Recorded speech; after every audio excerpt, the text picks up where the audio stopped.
Okay, so hi everyone, welcome you to join our online admission webinar today. I'm the admission officer from Xi'an University, and today it's really a great honor to invite our Professor Li Feng from School of Electronics, Science and Engineering to join us this afternoon and give us an introduction of the school.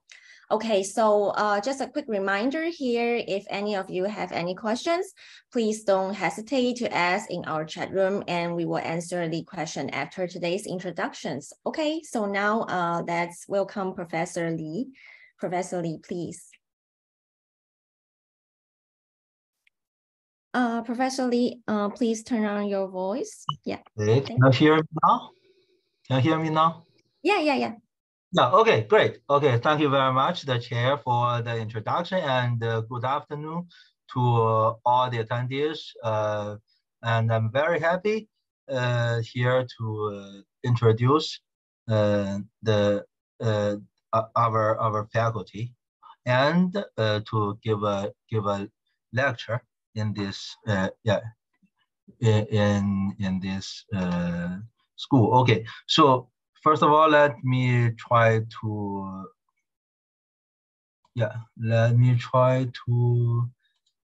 share my screen. Oh, okay, can you see the screen? Can you see the share screen? Let me start to. Yes.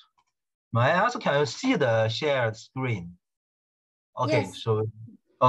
So with no problem. Okay, so now I can start my talk, and it's a great pleasure and to have this talk and to discuss here with you about our faculty, our school, and some kind of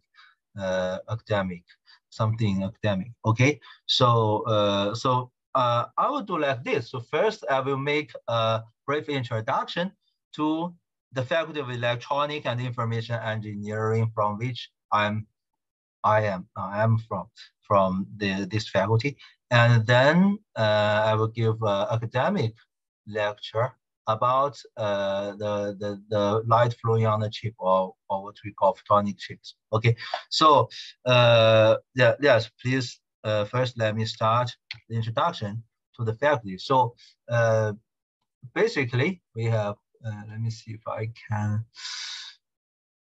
okay, never mind. Maybe I can just put it like, okay, never mind. Let me just keep it like this. Okay, so basically, I will start with with the introduction, which is basically contains three parts. One is the departments of the faculty. So basically now they are the schools of the faculty, and why we are good. So the advantages we have for study and for research, and then to briefly introduce the programs we have. Okay, so let's start from the departments, of a brief introduction of the affiliated schools of our faculty, Electronic and Information Engineering. Okay, so in recent years, you know, we are really a very big part of the university. So before we become a faculty, when we are a school, we are the biggest school of the university, and now it becomes the Faculty of Electronics and Information Engineering. And as you can see here, I'm not going to read this, but as you can see, we have a lot of scientific research projects. We have a lot of publications and patents, and also we have a lot of people, especially staff members and students, and all of this. So we are really very big. And now physically, our faculty is at the main body of the faculty. I mean, in terms of research, it is at the I Harbor and in this Feng Li building. I mean, which is a very beautiful building, and it's very modern and very. I mean, this building is. You feel very comfortable to stay here, especially this I Harbor campus. I should strongly recommend you to come, because this is is a newly built campus based on the most advanced technologies, and I think the most scientific design, just the best design to make it work good, work well for education and for research. And it's really a nice campus. And I mean, maybe probably you have already seen the introduction before we start the lecture. So I strongly recommend that you come to join us and see, and I mean, at least to see the campus by yourself and how good it is. At least I feel very, very good with this campus. And now, in terms of the schools, I mean, here I just would like to introduce here the 7 schools which belong to the EI faculty. So the first one is School of Electronic Science and Engineering, which I'm also from. Okay, I'm from the School of Electronic Science and Engineering. Then there are also School of Microelectronics, School of Information and Communications Engineering, School of Automation Science and Engineering, School of Computer Science and Technology, School of Cybersecurity, and School of Software Engineering. So all those schools you can choose really according to your academic. You can choose all these schools to apply according to your academic background or your interest. Okay, so there is the website you can visit. Okay, and then I mean for this kind of 7 schools, basically they belong to 4 different disciplines. As you can see here, those are electronic science and technology, of course. That's computer science and technology, information and communications engineering, and control science and engineering, right? So actually we have these 4 disciplines, and we have a lot of achievements which and good conditions which really make the advantages of our faculty. Especially we have very high level research of both academic, and also we do something to really help the industry.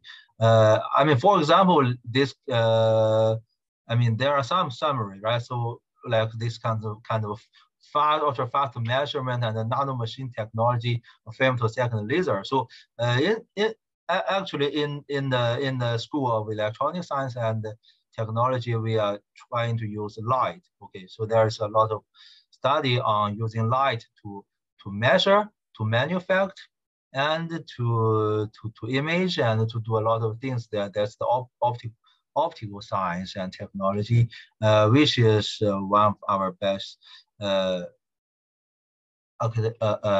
research area. And also, for example, this biomedical ultra low power integrated circuits, and we have a very good, very high level research on biomedical based information engineering, and those kind of really multidisciplinary research is also very well developed in our faculty.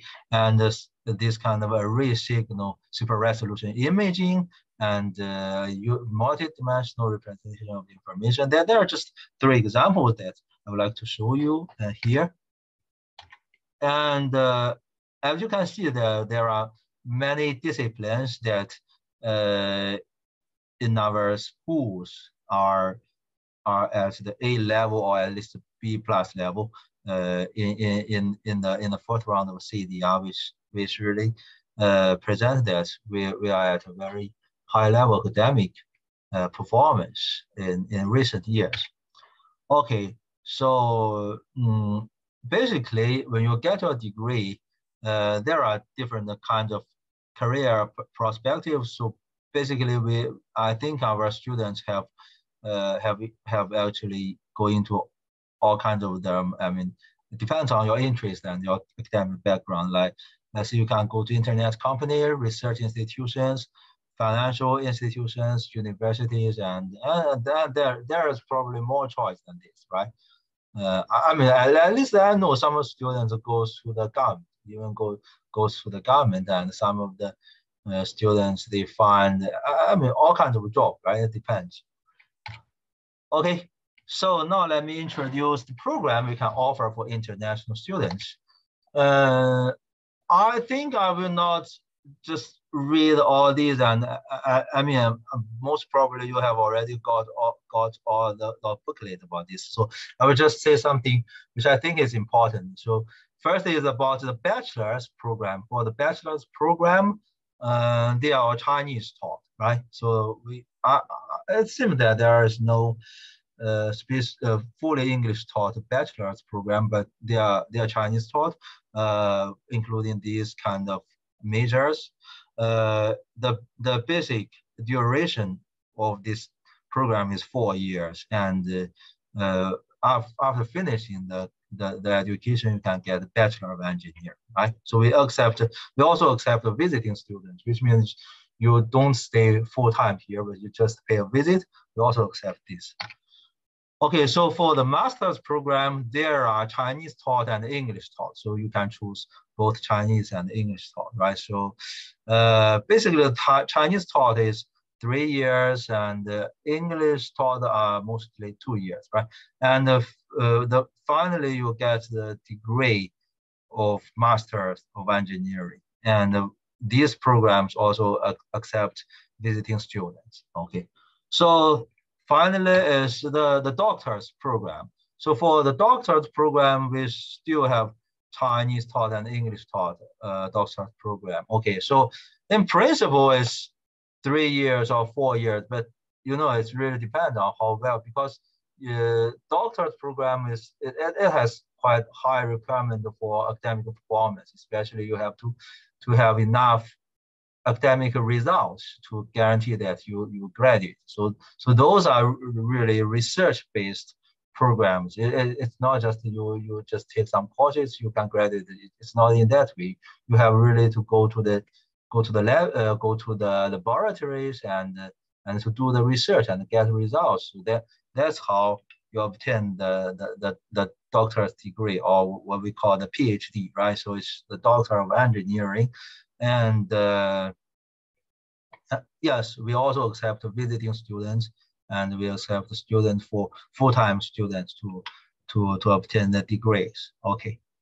So yeah, so in order to get a doctor's program, the admission to doctor's program, you need to contact the supervisor and ask for a supervisor of our school to give you a recommendation letter.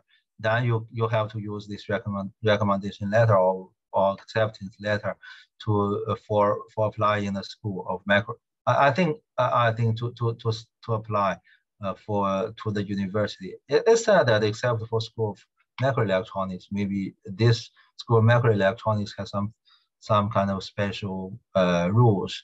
I think for the details, you can ask the officers of the university for detail. And I think most probably, if you want to apply for our school, I think you may already have enough. You may already have sufficient introductions from the international department of the university. Okay, so up to now, I think I have finished the introduction to the Faculty of Electronic and Information Engineering, and I would like to express my warmest welcome to you to apply for our programs and to join us and to start your happy life in our campus. Okay, so maybe I can continue with the lecture, and if you have questions, we can discuss when we finish all of the thing. Okay, so now let me start the lecture, which I give the title "Light Flowing on a Chip." So basically, I would like to talk something about optoelectronics. Okay, so I think most of you know that the chips contains electronics, right? But I would like to say that now there are many useful devices you have to deal with the light.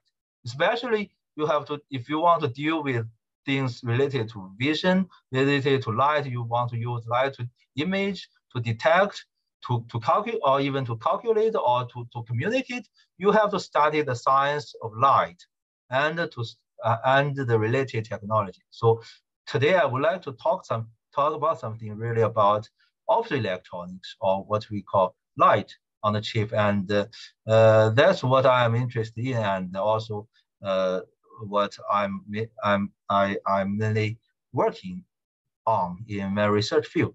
So before we talk about the photonic chips, let's just from, something that probably most of you know and most of you are already using, for example, in a computer or in your mobile phone, that you have CPU and memory, right? So that means you always have electronic circuits in those communication-based devices, right? So basically, the structure of these devices, if you look at the simplest unit, it contains a CPU and it contains memory, right? So the working principle is that the CPU doing the calculation, and then the data is temporarily stored in the memory. And then when during the next calculation, the memory gives data back to the CPU so that it can run on the computing process, so then it perform the process, the information processing, right?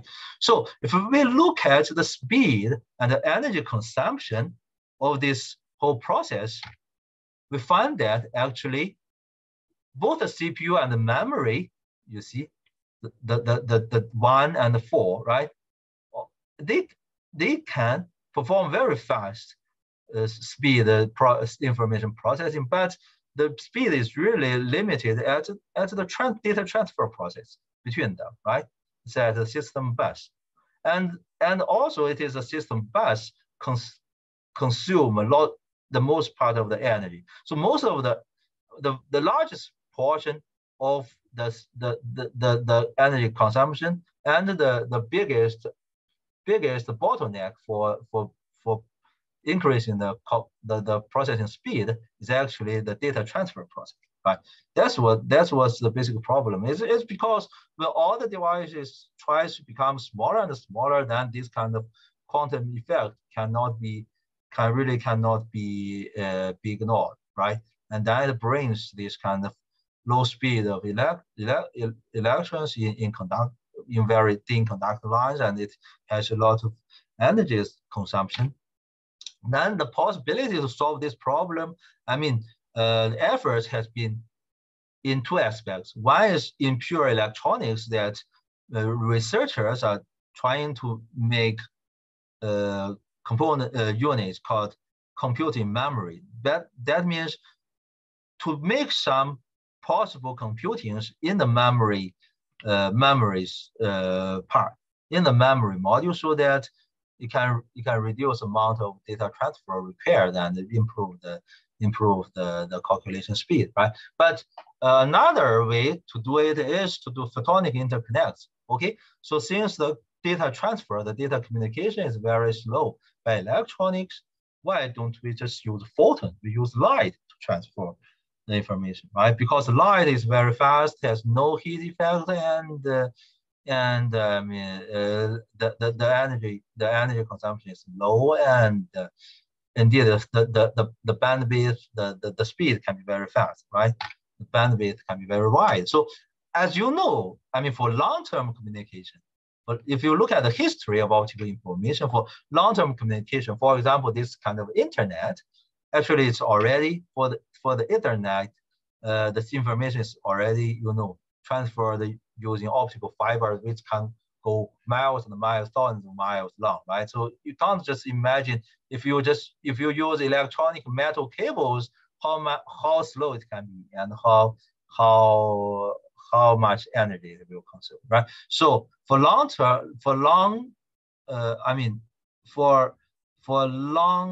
distance communication, information transfer, we already use optical fiber, which is the light flowing, or the light is just traveling inside the fiber media, which is basically glass, right? The silicon dioxide, which is mainly something like glass, right? So now even at the big data centers, so you have electronics device to store the data, but between the different storage things, you have to use this kind of electron photon converter to convert electronic signal to photonic signal, and those kind of sub-meter interconnects for data centers, right? So that even in data centers for short distance, for example, less than 1 meter, it is still better to use optical fiber, right, rather than use electronic keyboard, which will be very slow and very energy consuming, right? So there is also advanced research to try to connect a memory chip and a processing chip by optics, by light. So these are just connected by fibers. So this part is photonic interconnect. So the part they just do the electronic to optical conversion, and then to have the signal as light traveling in the fibers. But of course, you have to have light sources, which can be a very, very low power laser, so that you reduce the consumption. And this kind of thing is already being applied. So if for optoelectronic integrated circuits, and of course the scientists have another idea that sometimes for some kind of calculations or communication, we can already go to now what we call all photonic circuits, which means we don't really even need to use electronic chips. Everything can be performed totally with light, right?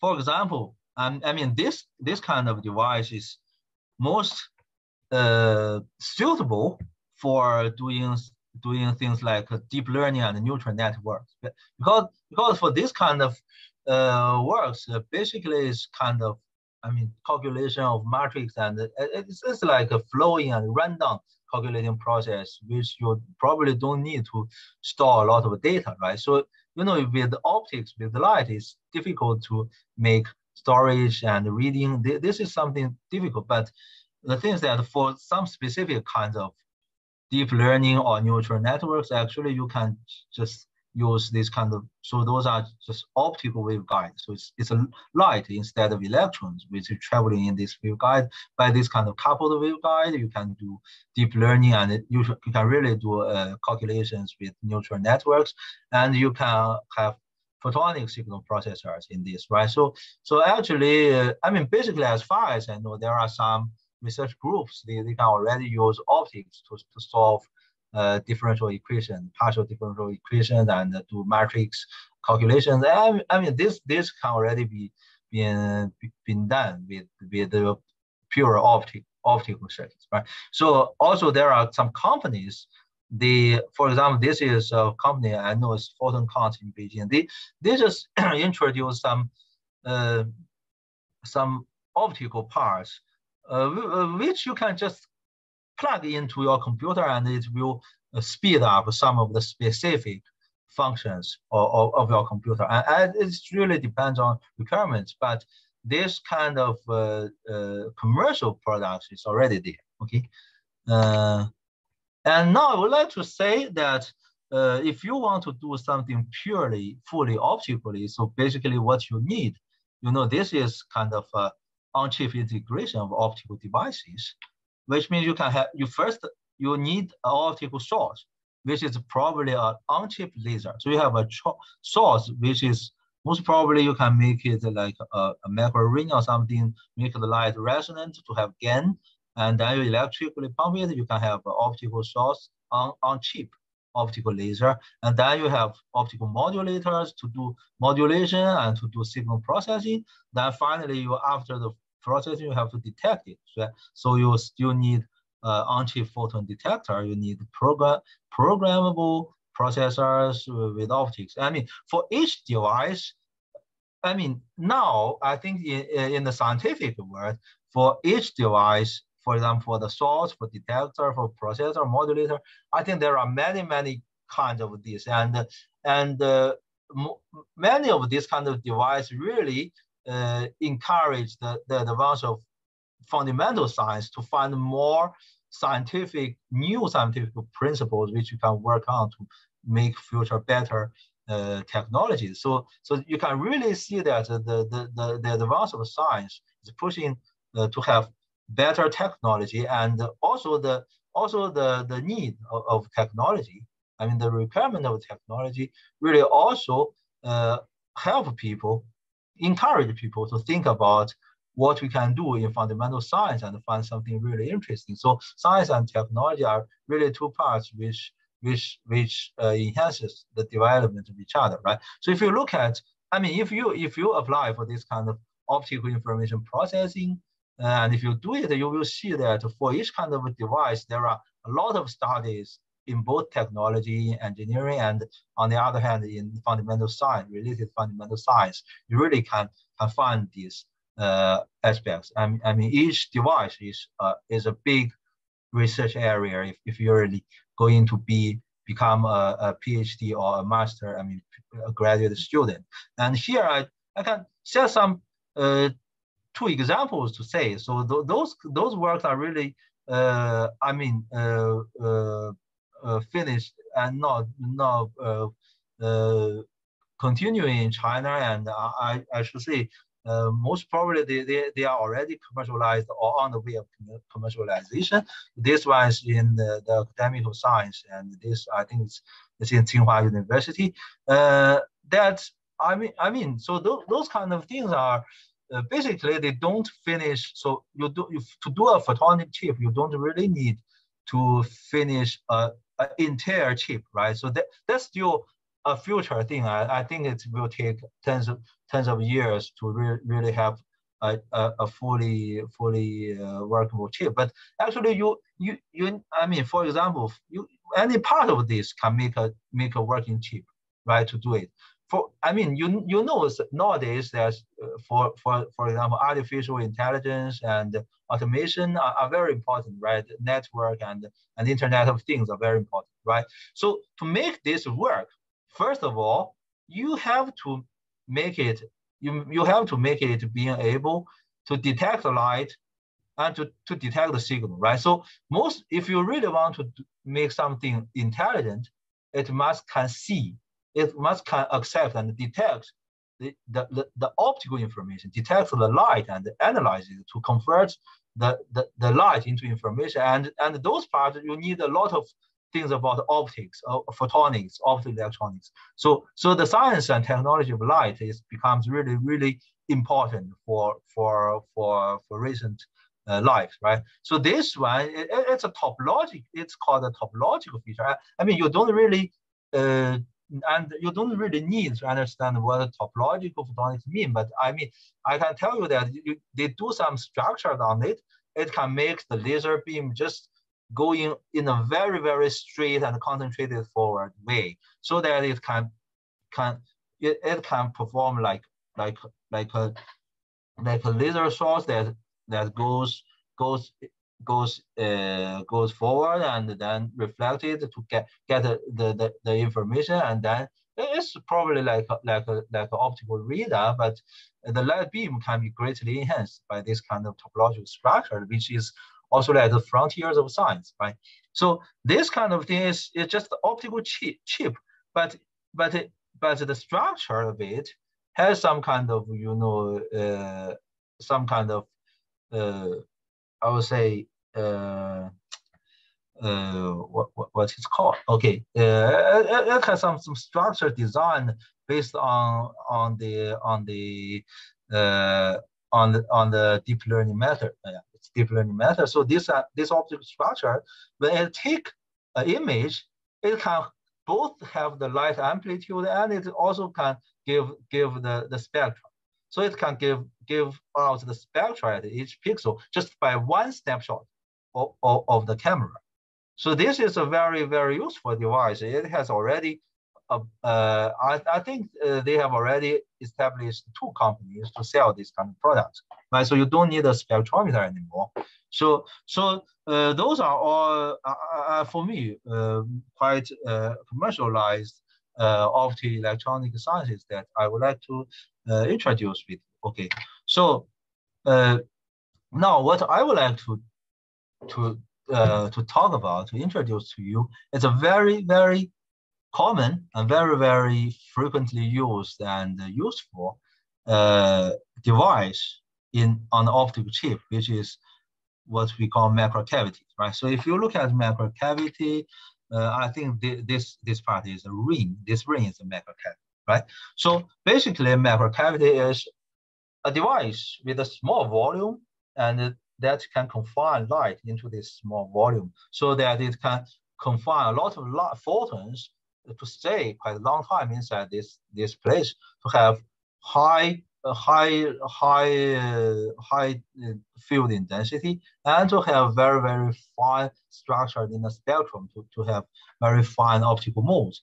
For example, you can have two mirrors that the light is just bouncing inside, or you can make a ring structure, for example, or you make a sphere structure. The light is just travels around and around and make a resonance. So when it travels a full round trip along this toroid, around this circle, it must be recover the phase of its original state, so that it gives very, very fine, very, very high quality factor, gives this very, very fine spectrum, so that we can use it for sensing, right? So this kind of cavities are already used as already used as what I can say is on-chip coherent quantum light sources, coherent and quantum light sources, as used as filter, rotors, isolators, optical switches, or to enhance light-matter interaction, to use as nonlinear devices, frequency combs, and especially used as sensors, or use as quantum simulator, right? For example, I think most of my colleagues, and also I think in our faculty, in the School of Automation and in the School of Electronic Science and Technology, we both have this kind of research topics, which we use this kind of ring-like resonators, optical cavities, to do sensing, to sense a lot of things. For example, it can be used as supersonic sensing, magnetic sensing, temperature sensing, and to use accelerometers and gyroscope. So how does it work? It's very, actually the principle is very simple, that the light is traveling around, but when it travels around, so the round trip has to be integral times of the wavelength, light wavelength, right? So it will give you see this kind of very sharp modes in wavelengths, in spectrum. So if this shape is very slightly, very slightly deformed, it will change the modes, and then you can know there is something changing in the environment. That's how it's sensing, right? For example, if you have sound waves, you have supersonic waves, then the sound can couple, the mechanic vibration can couple with the light, then you immediately know. And also, if you have even very weak magnetic field, it can sense the magnetic field. And not to mention temperature, if you have temperature change, the material will change a bit, then you can immediately do very precise sensing, right? So it's the same principle for accelerometer or gyroscope. So I mean, this kind of device is already made, right? So actually it's useful, right? So especially if you are interested in this kind of device, I mean, you can just join our group. I mean, we have this kind of research projects, right? So another one I would like to introduce to you is fabric parotid microcavity, which is more scientific. It's more related to the fundamental science, but actually it can be applicable, right? So can be used for practical applications also. So let me introduce to you this kind of very basic cavity structure. So I'm not sure, but most of you, maybe you have go to this kind of a mirror labyrinth. Mirror labyrinth, which means you just have two mirrors, and then it's just parallel, and they're facing each other. So you can, this little boy, is just in between the two mirrors, then you have thousands and 10,000 of images, right? So that means the photon from this boy has been really traveled between the two mirrors this many times, right? So basically what we do is that we have four mirrors facing each other, then you have a light source inside, then the light is bouncing between the four mirrors, between the two mirrors, and they bounce many times before they escape, so that this really form a cavity, right? So it's like this. So you have an emitter, which we can call exciton. Actually,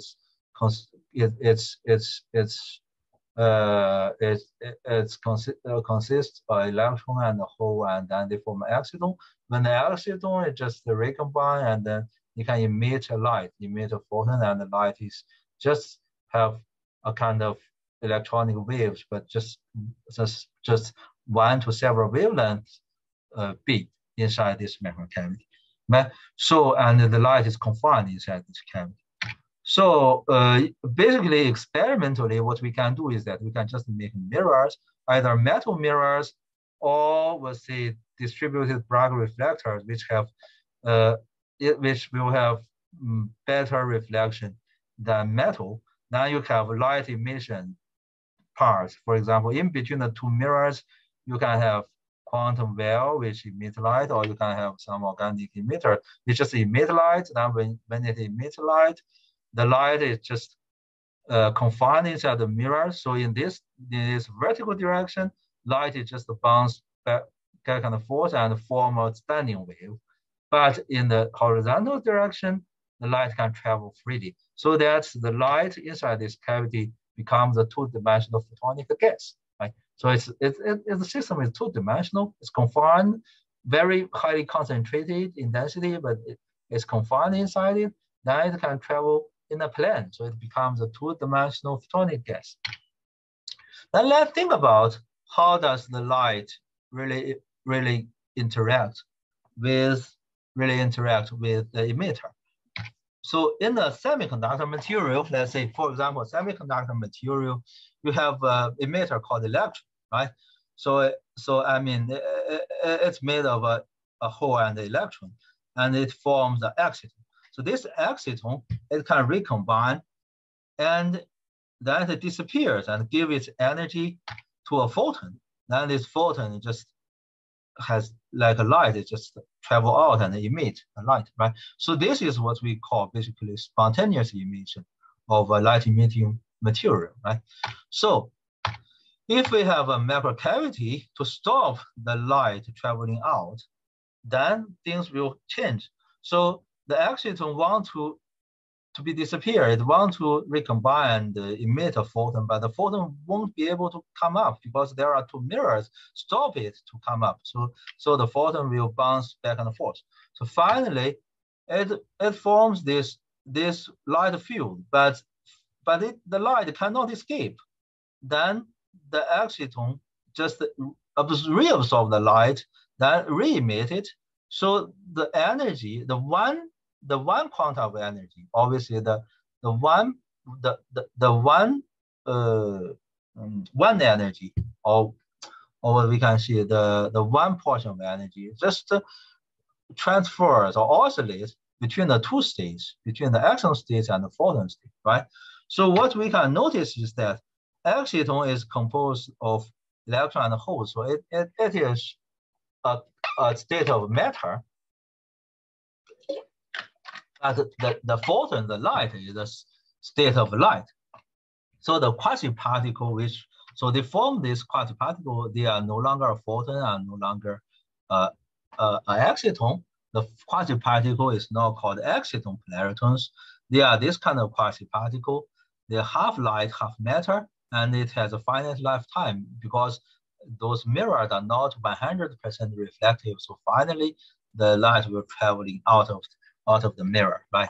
So why do we want to have this? Because this kind of thing, by using this kind of thing, you can have both very high coherence from the photons, and also you can have strong interaction between them. For example, if you have two light, right? You have two beams of light, right? I mean, you can find, any kind of lighter. You have two beams of light, then you just make them cross each other. They just don't interact with each other. They just pass each other, right? But if you have this kind of polariton state, they just inherit the property of the exciton, so they can have interaction. They can have nonlinear interaction. Then they can have coherence. So you have something on a chip, right? On a chip, and it is light, it's highly coherent, and it can interact with itself. Then you form a very well system that you can use light to control light, right? So you can make optical control on the chip.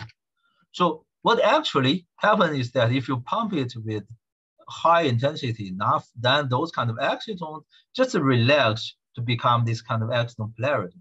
And it has a ground state for it to really condense into a form of what we call Bose-Einstein condensation. So the exciton polarity, they are both basically bosons, so it can go to this kind of phase transition to have Bose-Einstein condensation. So what does this Bose-Einstein condensation mean? It means that you will have a lot of these kind of particles called exciton polariton, but has very, very high density of exciton polaritons particles on a single state.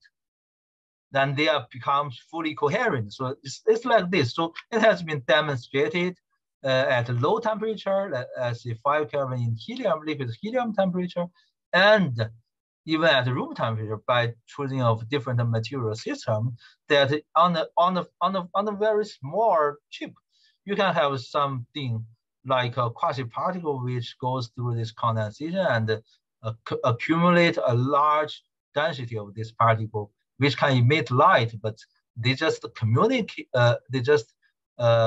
accumulate with very high densities into a very single coherent state. And then it just spontaneously emit coherent light, which we call polariton laser, right? So that's a very, I think this kind of area is starts to be very, very bright, to be very attractive in the early years of this century, starting from 2006, and that has a lot of development. For example, if you have this kind of highly concentrated Bose-Einstein condensation, if you set it into motion, for example, you have some, so this is the chip of microcavity. You have some techniques to set it into motion. It will show something called superfluidity. You just like the helium-3 liquid, which can superfluid, or probably most of you know superconductivity, right? It's based on a very similar mechanism that when something in metal, when some metal or some material becomes superconductive, it means the electrons or the currents that don't have any scatter, right? It doesn't have any resistance, right? So this is the same. So when a fluid becomes superfluid, that means it has no viscosity. When it encounters the defects, it will not backscatter. It just flow through very smoothly, showing no viscosity. So let's see, for example, so those swans, you see, the swan just swim in the light.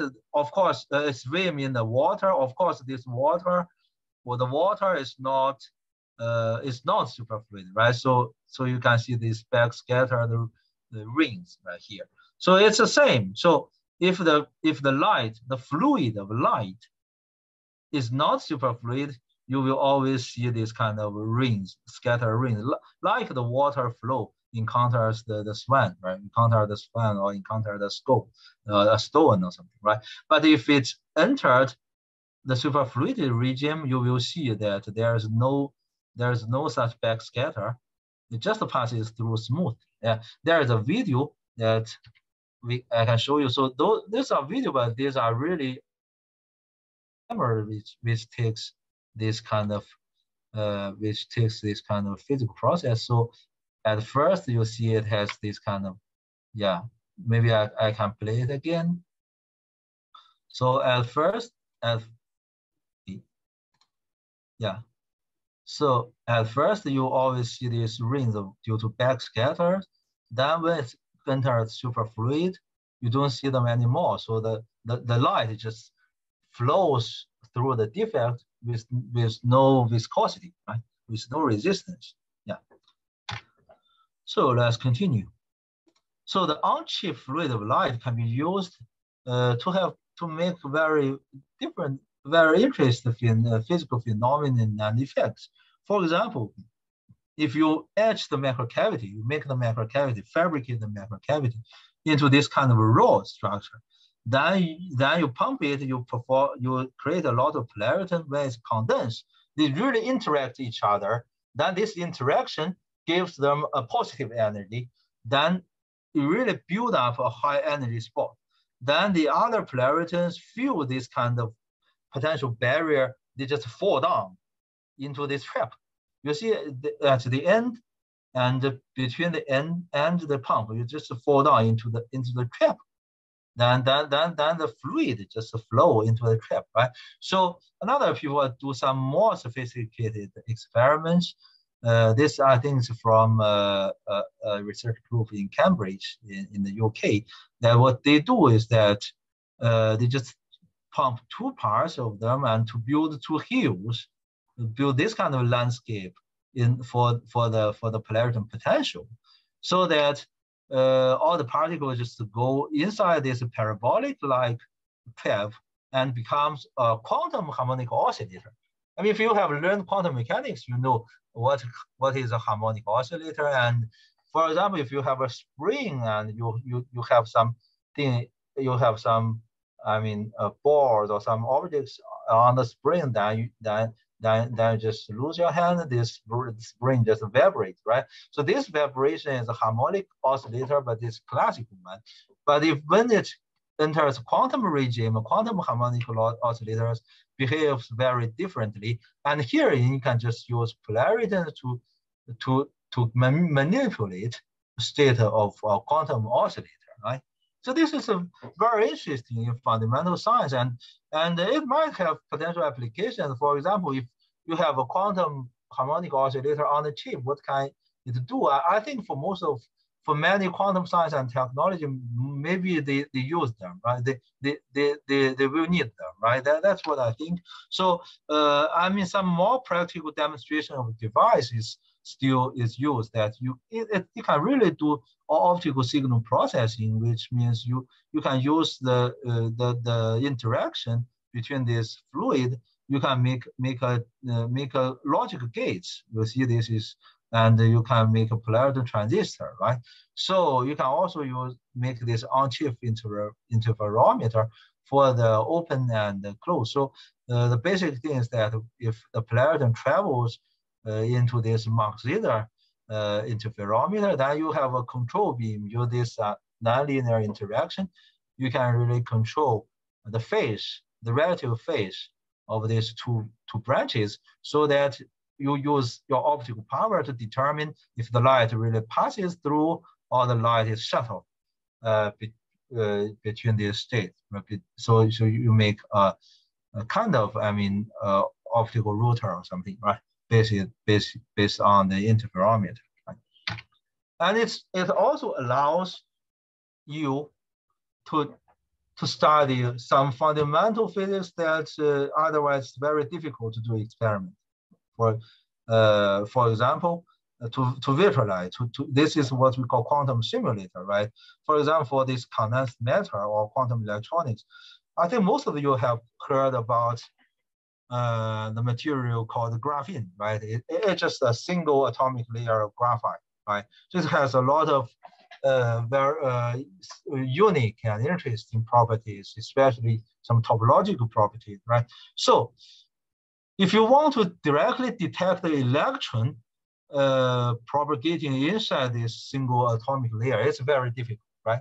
So otherwise, you just do the theoretical calculation. But sometimes you will find that sometimes, especially for some calculations, some theory, some calculations in quantum-based system, let's say in this kind of electronic materials or molecules or chemical reactions, I mean, you need to use quantum mechanics to solve them. You will find that the calculation, the amount of calculation is huge. I mean, even the best supercomputer cannot solve them. Okay, or I can say, for example, even if it can solve them, at some time you will not know if it calculated for continuous for 5 years. Do you have the courage to still believe that your calculation results will be right or not, right? So the easiest thing is to find some system which is analog to this thing and just do the experiment. Well, this is called quantum simulation, and also it can be called, I mean, a specialized quantum computer. I think probably some of you have heard about a lot of news about the quantum computing. Why we need quantum computing, right? That's because that classical computing really cannot solve quantum problems, and if you have some quantum system itself is quantum, and the process is just like this. So this kind of specialized quantum computers or quantum simulators, this kind of thing, we can just do an experiment and with no results, right? So for example, let's say this kind of graphene structure, you want to know how the electron is traveling in it. What you can do is that you just make the same structure but with optical microcavity. Now you study how photons is traveling in it. This is very easy because when the photon is traveling inside this cavity, it almost emits light. Then you just collect the light and you analyze how the light is traveled. Then you will know how the photon travel inside, right? That's easy to do the experiment, and especially you can have very sharp edges to study the edge state. You see, for photonic structure, you can just fabricate very, very sharp edges, right? But how can you define very sharp edge for a single atomic layer of graphene? I mean, it's technically very, very difficult, right? So it really allows you to do experiment to study a lot of physical process which you cannot do in electronic materials, or which you can only use theory, but actually this provides a choice to do a simulating experiment to make a simulator, right? So this is the same thing. So you use polariton, so you just use different structured pumps to create a lot of these kind of lattice structures, optically induced lattice structures on the microcavity. So this is the landscape of polaritons. Then between them, there are some possibility of hopping, right? So this kind of thing can really simulate a ferromagnetic material and the quantum spin of the ferromagnetic material system, right? So something if it's very difficult to obtain directly, you can use optical simulator to do it. That's a very useful thing of what we call optics, to work with optics, right? So finally, probably I will just introduce some of my works or achievements in this field. I think this is so because I think many of you are trying to do your master's and PhD, right, doctoral study. So I would like really to share with you some of my experience and encourage you to continue study. So in 2013, when I was doing my PhD study in France, actually I obtained this a room temperature polarity condensation in zinc oxide microcavities, which I have shown. Actually, I have fabricated the best zinc oxide microcavity at that time, and I can show the most complete condensation phase diagram. I think it's probably up to now from low to room temperature, and each diagram you see the minimum, you see the area, and we can show clearly the difference of excitons and polaritons of high exciton component and high photon component. And in recent years, for example, this one is in 2015 when I was doing a postdoc in the UK, and those works are just when I came back to Xi'an University, we have obtained in China that we can do this kind of spin vortex lasers. You really get a lasing with vector vortex beam, right? And we can build some topological non-trivial structure to have different values, and then to make a circular polarized helical laser emitting emit two laser beams. One is right circular polarized, another is left circular polarized, emitting to different directions to make that very special laser based on this spin-optronic effect inside this microcavity. Okay, so those I don't think I need to go into detail, but I mean the important thing for this lecture is just get wet, right? You know something about this and see whether you're interested in it. And of course, we have still a lot of other works in optical microcavity and the fluid of light, which I won't introduce much more because that will go too much deep into a specific research fields. I think that's not the purpose of this lecture, right? This lecture is just to introduce you some basic things and to see whether you have interest in it.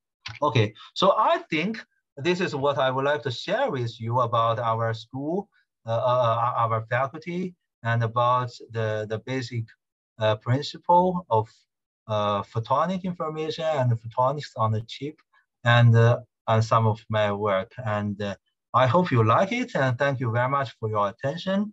I'm ready for questions if there is any. Okay, thank you very much.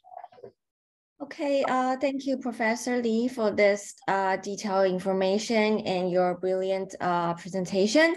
And now, before the QA sections, I will first like to share my screen and then introduce our scholarships and our programs and also the application procedures. Let me stop sharing. Okay, I have stopped sharing the screen. Thank you. Okay. Yeah, please.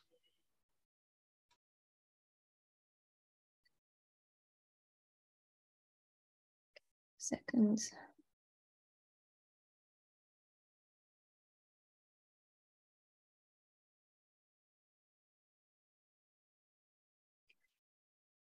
Okay, so now that's further to give you the detailed informations of our scholarships and also the application procedures of applying XJTU. So as you might know, our university offers a comprehensive education systems. So correspondingly, we have a comprehensive scholarships option as well. This covers from bachelor to postgraduate. So if you wish to apply for our bachelor programs, you can apply for our international freshman scholarships. Our financial aids will provide scholarships which can deduct tuition fee with different percentage, and also there are monthly living allowance as well.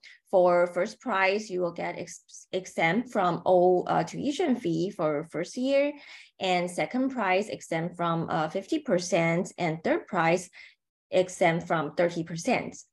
So when it comes to the levels of master's and PhD programs, we have this 4 major scholarship programs that students can apply on this slide. So the first and the most well-known one is our Chinese government scholarships, both type A and type B. So most of you know it as CSC. These scholarships including free tuition fee, free accommodation, comprehensive medical insurance, and also a monthly living allowance. And for the stipend, master students will get 3,000 RMB per month. And for doctoral students, you will get 3,500 RMB per month. So this can cover almost every aspect of your life in our university. The next one is our Xi'an University Siyuan scholarships. These scholarships including free tuition fee and also monthly living allowance. So for students, if you get first prize, you will get 4,500 RMB per person per month. And for doctoral students, you will get that is for doctoral students. And for master students, you will get 3,500 RMB per month. And if you get second prize, you will get 3,500 for doctoral students and 2,500 for master students. And third prize, you will get 1,700 for both masters and also doctoral students. And the next one is our city government Belt and Road scholarships. So the scholarship is jointly Xi'an municipal government and our university. So the city government will provide scholarships while our university will cover some tuition fee. And this offers tuition discounts and living expenses for 10 months a year. So for bachelor, you will get 15,000 per year. And for master students, you will get 20,000 per year. And for PhD student, it's 25,000.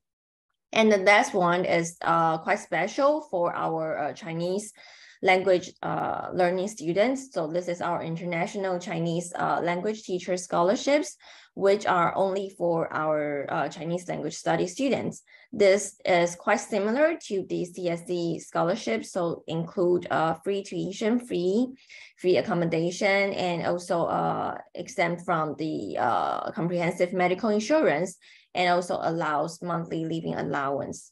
So this is our scholarships.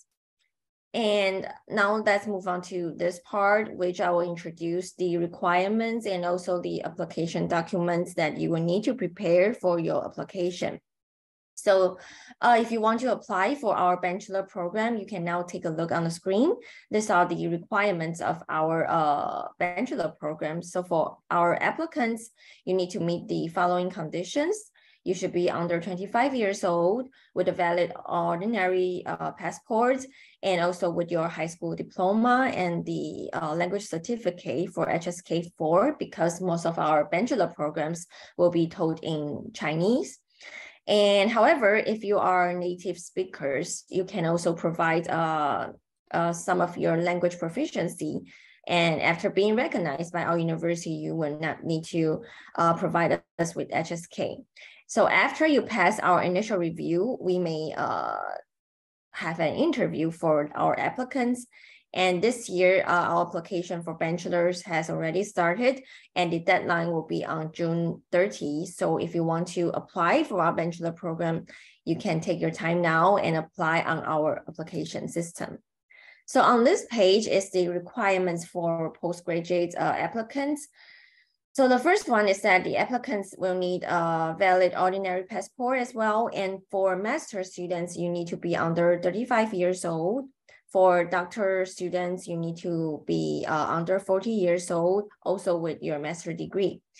So for potential doctoral applicants, some schools in our university may require acceptance letters from your potential supervisor. So please don't forget to check on our website to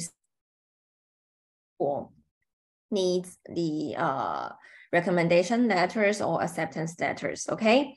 And also for your study plans, there are formats that you can download on our website. So this year, our application has started for postgraduate as well, so you can now apply. And if you are applying for CSE program, the deadline will be on February 28th. If you want to apply for our university scholarships, the deadline will be on April 15th. And our university also offers foundation programs. So if you want to apply, you can also take a screenshot here. And the requirements is that you need to be under 24 years old, also with valid ordinary passport and your high school diploma. And for foundation programs, the language proficiency requirements is different based on the weeks of courses that you choose. So if for 36 weeks, you will not need to provide us with any Chinese language proficiency. But if you want to apply for 18 weeks, you should have a level of HSK 2 to 3. And for 11 weeks, it's HSK 4 or above. And we also provide 1+4 foundation program. So after you finish your foundation program and you meet the requirements, the overall requirements, which is 70%, then you can study in our bachelor program directly, okay? And for the application documents you will need, is all on this slide. So please take a screenshot if you wish to apply this year, because it's quite an important part during your application procedures.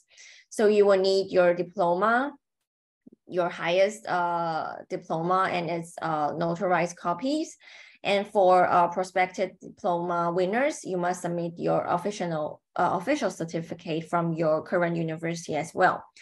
And also you will need original transcripts in the latest study period. For example, if you are applying for PhD programs, then please upload your transcripts for your master's degree. And the next is your certificate of language proficiency. If you wish to apply for an English TOEFL programs, you don't need to provide us with HSK or any Chinese language proficiency, but you will need to send us your transcripts of IELTS or TOEFL. And if you are applying for Chinese TOEFL programs, you will not need to provide us with English language proficiency, but please provide us with your HSK levels proficiency, okay? And also you will need a photocopy of your valid ordinary passports and the completed original physical examination records for foreigners. And also don't forget to send us your blood test report as well. Other documents may be required as well. So we might contact you during our review process. And applicants should also bear in mind that all the documents should be uploaded on our system and scanned it, because we only need a PDF copy. We don't need hard copies, okay? So this is our online application systems. And after you prepare all the application documents, you can just log into our online system and you can find the link on the screen now or take a screenshot. And also it is on our website. So you will need to register for your application ID and fill in the personal information and upload the electronic versions of your application documents that I've just mentioned. And after you pass our initial review, we will contact you on our online application systems and also via your registered email to ask for you to pay your application fee. And then you can just wait up for the follow-up email for interview notice, okay? So if you still feel a bit confused about today's introduction or what I've just mentioned is not clear enough for you, you don't need to worry, because there are many helpful information on our school website as well. So please, you can take a look on our website. There are application guides, Q&A, and also there are scholarship details and also payment information. Also, there are the newest 2023 brochure on our website as well, so you can check your program list and also the professor information. Okay, so this brings me to the end of today's brief introduction. Now you can scan the QR code on the screen and join our Q&A group. So in our Q&A group, our admission officer will answer your questions. And don't forget to follow us on our social media, Instagram, Facebook, and YouTube, because we always upload a lot of useful information regarding to our application and also our campus tour and also student experience at Xi'an University. Okay, so again, take your time to scan the QR code, and thanks for your participation of today's webinar. And we sincerely welcome you to join our university next year, especially the schools of electronic science and engineering, okay? So now we will answer your questions in the QA in the chat room. So if you have any questions, please share your questions in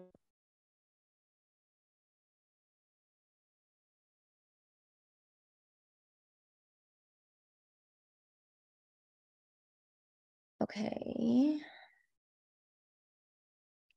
So for our PhD program, please take a look on our brochure for postgraduate. You will find our program list as well.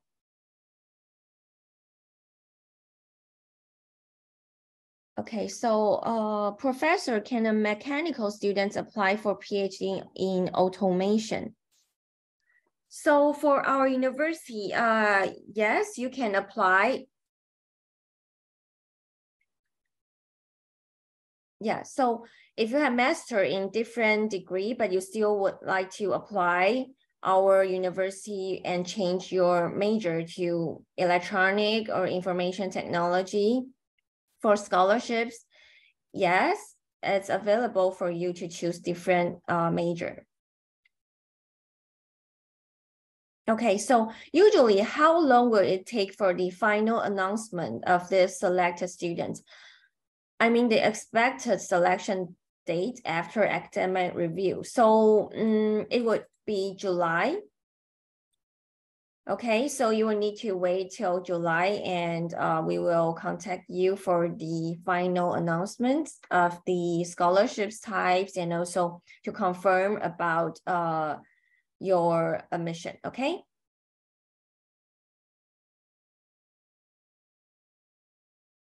Yes, so if you apply for undergraduate in computer science, you will need to wait for the interview notice, for the academic review notice.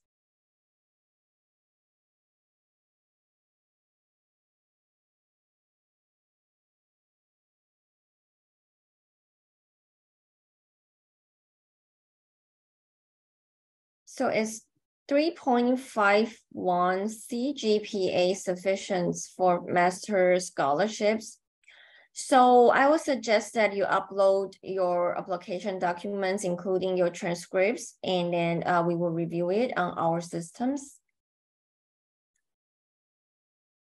Yeah, and my colleague just sent our website and also the application guides, Facebook page, Instagram page, YouTube page on the chat room. So you can then take a look on our website for more information, and also check and follow us on our social media.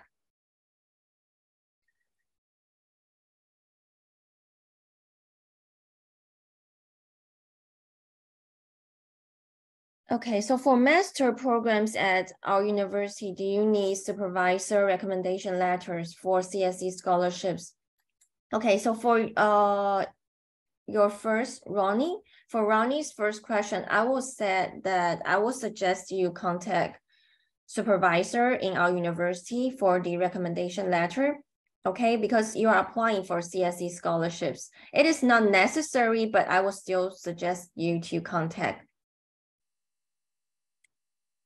Yeah, so if you need it, then how to get it? So you will find the professor information and contact information on our website.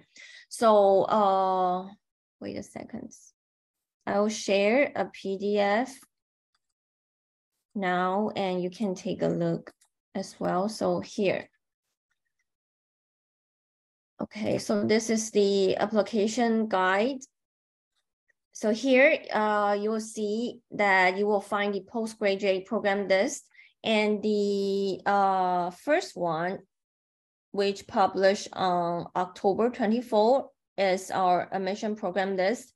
And when you click the program list, you will find the professor's information, and you can click their name and you will find their contact information, okay? So many students ask, do I need recommendation letters from my potential professors?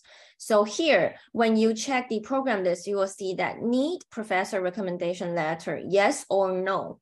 So if it written yes, then it means that you will need your recommendation letters from your potential professor. But if they said that is no, then yes, so you will not need to contact professor, okay? And here you will see know about professors on our website. If you want to apply for mechanical engineering, you can click School of Mechanical Engineering and you will find the professor's contact information, okay?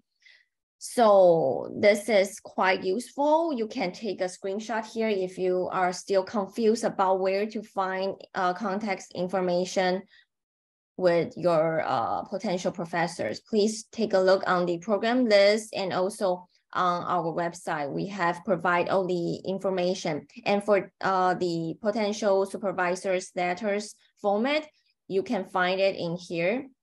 There are a lot of application guides sections, and one of them is data download. So you will find your format for recommendation,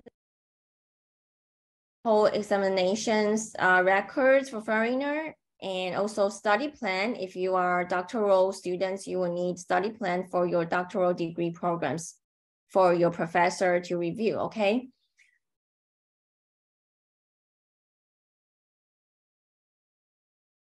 So yes, how do I know which professor accepting international students? So you will find this if the professor is accepting new students, their name will be on the list. So the IELTS requirement is 6, okay? IELTS 6 for PhD program.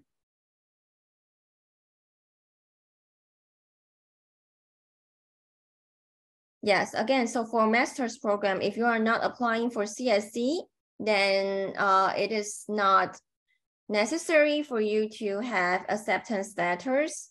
But if you get one, then you can still send it, upload it on our website, on our online application system as well. Is there master's in electrical engineering or industrial automation? Yes, so you can please take a look on our brochure. Again, IELTS 6 for PhD programs.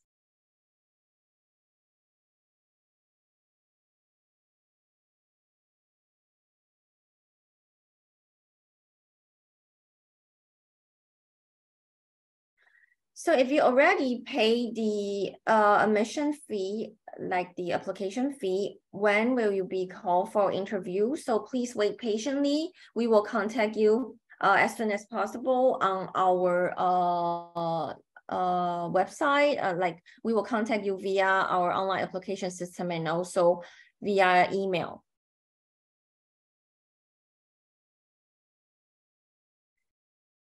You're from Nigeria and you want to know if you are qualified to apply for scholarship program. So yes, so students from every countries are qualified to apply for our scholarships, okay? Please just send your application documents on our website and we will review your documents. If you are interested in bachelor programs you need for IELTS exams. So for our bachelor programs, there are only MBBS and BDS are taught in English. So if you are applying for MBBS or BDS program, then you will need IELTS language certificate. But if you are not, then the rest of our bachelor program are taught in Chinese. So we need HSK. So for Chinese TOEFL program, you just need to provide us with your Chinese language proficiency.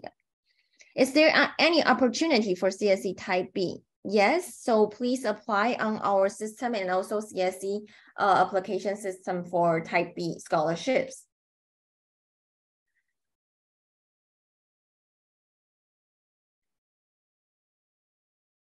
Yeah, okay, so I think this is all for today's webinar. Again, thank you to Professor Li for today's brilliant and detailed introductions. And yeah, and welcome students to apply our university this year. And we wish to see you on our campus very soon, okay? Thank you. If you have any questions, you can feel free to ask us via email or contact Professor Li. Okay, thank you. So bye, see you. Bye.